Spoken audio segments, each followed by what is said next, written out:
A continuación abordaremos algunos conceptos básicos del ciclo de refrigeración.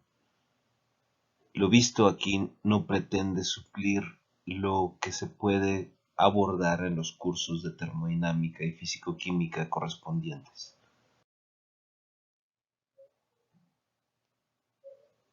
Empezaremos por recordar las 4 etapas principales del ciclo de refrigeración. Podemos empezar, por ejemplo, como muchos autores lo hacen, a partir del proceso medular llamado evaporación, el cual ocurre precisamente en la sección que recibe el nombre de evaporador. Nuestra sustancia, llamada de ahora en adelante refrigerante, una sustancia que tiene ciertas propiedades, entre ellas ebulle a baja temperatura y tiene un valor de calor latente de vaporización elevado. Esta sustancia en esta cámara, mediante acción de un compresor, será aspirado y con ello disminuirá su presión, llevándolo a la saturación. Esta saturación hará que nuestra sustancia esté presta a intercambiar calor, en este caso con este radiador que buscará enfriarse mediante el paso de aire. Este aire buscará enfriarse mediante el intercambio de calor. Este intercambio de calor dará precisamente la energía o sustraerá precisamente la energía QL. Parte de esta energía será utilizada por el refrigerante para pasar del estado líquido al estado gaseoso, al vapor. Y esto típicamente hablando ocurre a una presión de 120 kilopascales y menos 25 grados Celsius.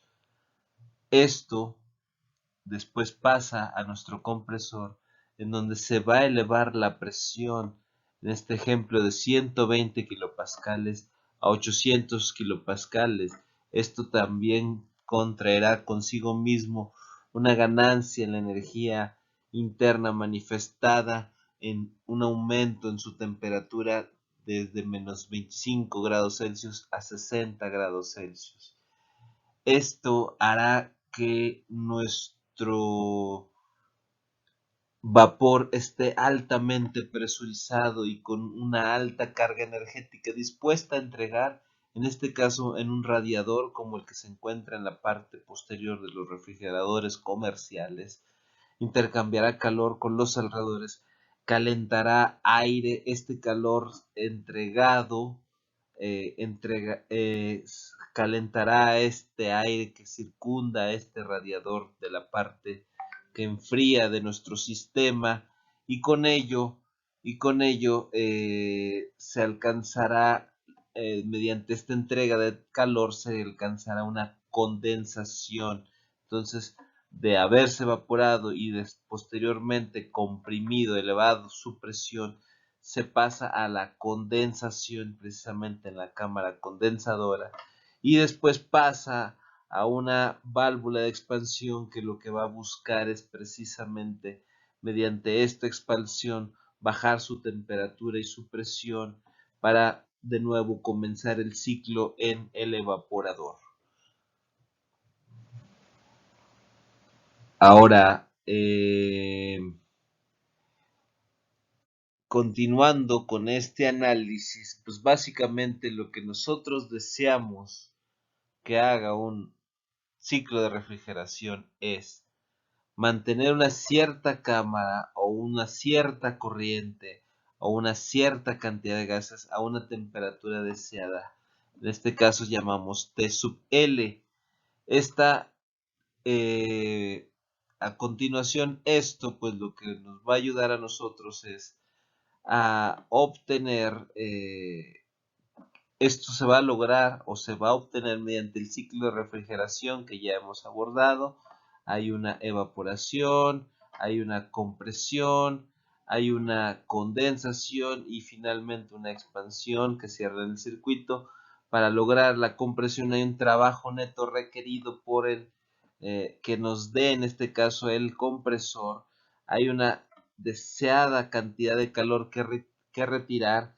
Precisamente el cociente de estos dos, el calor que logramos retirar dividido entre el trabajo neto requerido por el compresor, nos da el coeficiente de eficiencia del sistema de refrigeración. Este número es importante poderlo estimar para saber cómo es la respuesta del sistema a variaciones del mismo, aumentos abruptos de temperatura, disminuciones, y cómo poder remediar las necesidades energéticas. De nuevo, recordando esto, pues esto puede ser ejemplificado en un diagrama entálpico del refrigerante que estemos nosotros utilizando. Vemos que el punto 1 nos representa precisamente el paso en donde ya se ha evaporado nuestra corriente, y a continuación, para pasar al punto 2, pues precisamente requiere un trabajo, en este caso hecho por el compresor. Este trabajo pues requiere, por lo tanto, que se cambie la temperatura y la presión para llevarlo al punto 2. En ese punto ya está perfectamente perfectamente presurizado, y después de ello sabemos nosotros que hay una condensación que puede tener esta trayectoria, hay una descompresión y después una posterior condensación para llevarlo a líquido saturado, y posteriormente llevarlo a la expansión para completar el circuito. Estas pueden ser diferentes trayectorias, diferentes formas. En el diagrama de entropía, temperatura, así sería la representación. Podemos verlo también en un diagrama entálpico que no varía demasiado las trayectorias. En este caso, si yo conozco temperaturas, presiones manométricas que después puedo transformar a absolutas, esto me lo da un simple manómetro, me lo da un simple termopar. Entonces yo puedo caracterizar cómo se está desarrollando el proceso de refrigeración. De hecho, esto sí lo puedo ver yo en mi equipo, en mi planta piloto, como lo mostramos en partes posteriores del curso.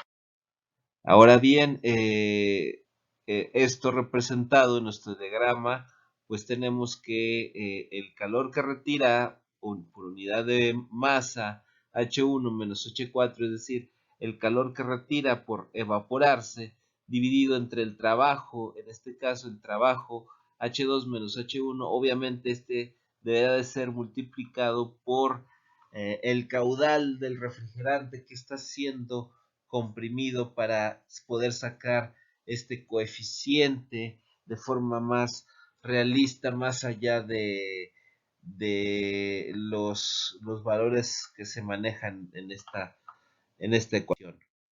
Y bueno, la realidad es que pues hay pérdidas de calor entre procesos intermedios. Por ejemplo, no es cierto que se pase de 1 a 2 directamente, sino que se pasa de 1 a 2 apóstrofe, porque pues precisamente algo de la energía que debería de ser solamente exclusiva para transformar el estado del refrigerante, pues se pierde en los alrededores debido a un mal aislamiento.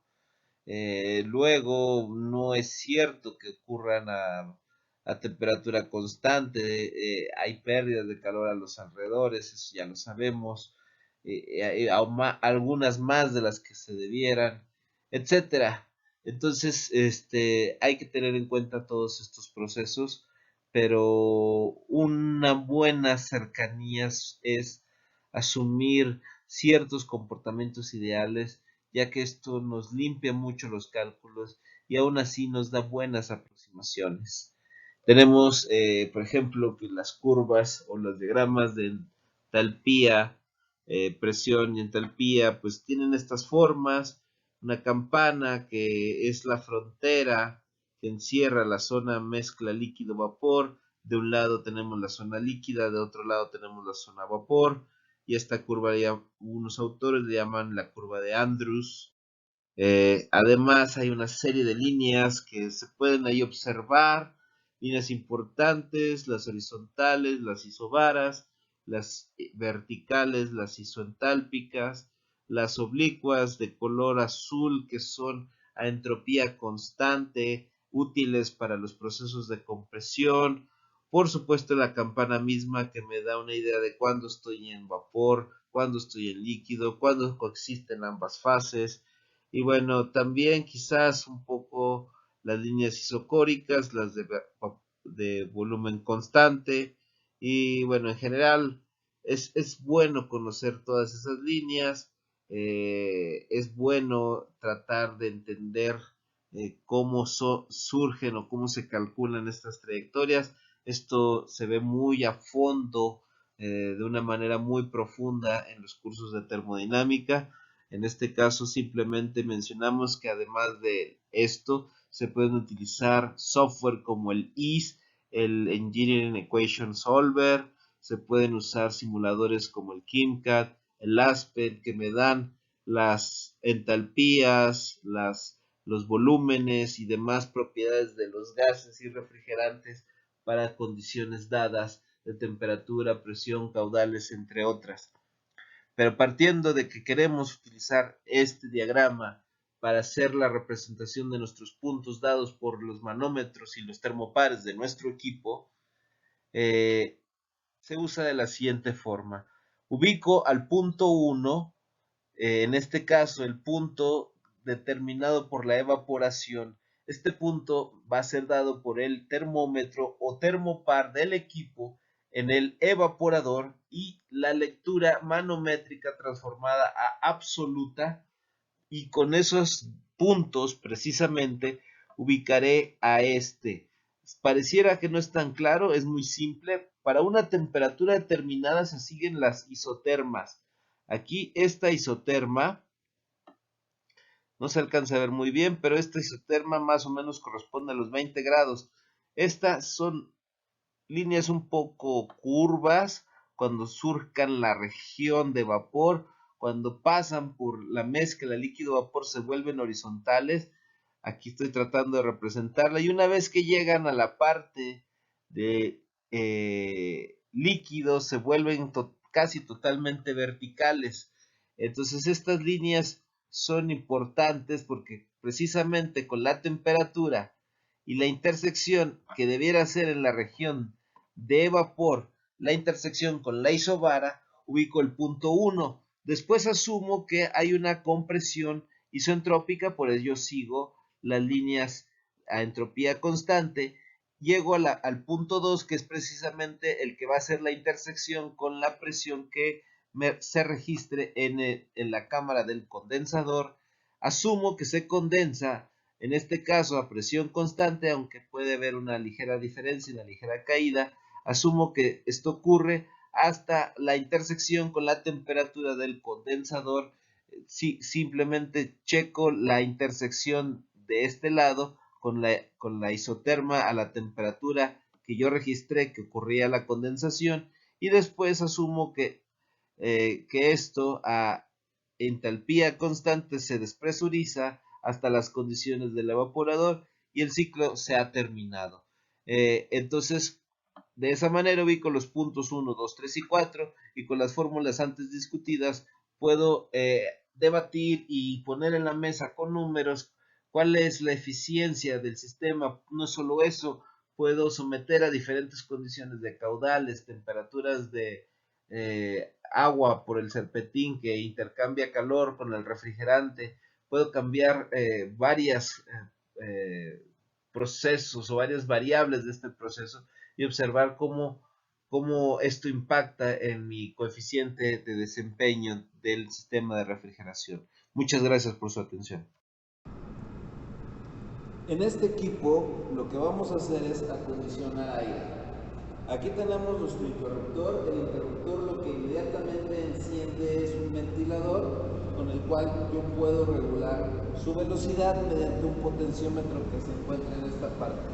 Al aumentar la velocidad, podemos observar que la columna de líquido rojo que está inclinada se desplaza. Este es un indicador de la caída de presión que hay a la entrada y a la salida con respecto a la corriente de aire. Mediante esta caída de presión y una ecuación empírica proporcionada por el fabricante, yo puedo saber el flujo másico del aire dadas las condiciones del aire. Estas condiciones pueden ser medidas por un par de termopares que se encuentran en diferentes posiciones de nuestro dispositivo, y girando esto, por ejemplo, el termopar 1 me da la temperatura de bulbo seco a la entrada, el termopar 2 me da la temperatura de bulbo húmedo también a la entrada. La lógica me indica que la temperatura de bulbo húmedo es menor, cosa que en efecto ocurre. Cuando yo enciendo mi compresor, en esta parte de abajo, en el interruptor que se encuentra acá, el dispositivo enciende obviamente mi compresor, hay un flujo en este flujómetro del refrigerante que puedo registrar, es un poco inestable ya que es una mezcla líquido-vapor, y acá los manómetros comienzan a darme lecturas. Los termopares 13, 14 y 15 me van a dar las lecturas de cada una de las estaciones. Entonces, el refrigerante que se utiliza es el refrigerante 134A. Entonces, mediante la lectura de estos manómetros, es la presión en el evaporador, la presión en la entrada del condensador y la de la salida en el mismo, con esos valores, con el flujo que yo tengo medido a partir de este flujómetro y las temperaturas en el evaporador, en la entrada del condensador y a la salida del condensador. Con esos datos precisamente puedo yo, ahorita se encuentra y cada vez bajando más en el evaporador la temperatura de 22.5 grados Celsius, cosa que es totalmente correcta según la teoría. Entonces estos termopares son los termopares 6 y 7, o en este caso más bien el 5 y el 6. Entonces vemos que, por ejemplo, en el termopar 3 y 4, tengo en bulbo seco 24.3 grados, en bulbo húmedo tengo 18.5, en bulbo seco, después del enfriamiento causado por el sistema de refrigeración, tengo 16.5 de bulbo seco y 12 y bajando temperatura de bulbo húmedo. Con estos datos yo puedo manejar y calcular balances primero de materia a partir del caudal medido con las condiciones medidas con estos dos termopares y el diagrama psicométrico para sacar humedad y entalpía a partir del diagrama psicométrico. Entonces nosotros obtenemos cuánto calor pudo ser absorbido a partir del sistema de refrigeración y en efecto cuánto está retirando mi sistema de refrigeración. El estudiante de las lecturas de los manómetros hará la conversión a presiones absolutas con las temperaturas de los termopares 13, 14 y 15. Podrá ubicar los puntos en la carta entálpica del refrigerante 134A y será capaz de calcular el coeficiente de desempeño de refrigeración, además de hacer balances de energía entre la corriente de aire y el sistema de refrigeración. Todo esto a partir de los termopares de bulbo seco, bulbo húmedo 13, 14 y 15 correspondientes a los depósitos de evaporadores, entrada y salida del condensador.